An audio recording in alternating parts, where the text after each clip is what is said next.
1 mois ñu dagg baaraamu Xaasim moo démb la mat 1 mois ñu rey booy ngeen ne duñu wax xaaral ñun dégg ay mala lañ pël yi ñun ak ñoom yàgg nañ fii mosuñu leen def lu métti suñu maam yee leen dalal fii mosuñu leen def lu métti pël yi pourquoi ñu ñuy def lii pourquoi ñu ngi dund ak ñoom bon war di def wala ñun séeréer duñu ay nit wala affaire bi dafa am problème mu ethnie ñun tee séeréer duñu ay nit kenn considéré wuñu ñun séeréer saafeen bu fekkee kenn considéré wuñu ngeen wax ñu considéré leen ñu tuuti ñun séeréer saafeen lu nekk ngeen ngi teg lu nekk politique teg suñu kaw boo ñëwee ngeen défendre leen loolu moo foofu jeex ñun pare nañu pour encaisser lu nekk pour dund lu nekk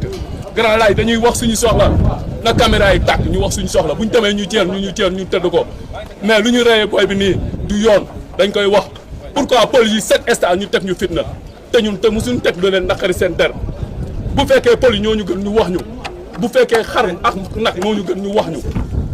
jégal leen ñu ci jël bi ñu dem ñun dañuy wax suñu droit dañuy wax suñu bopp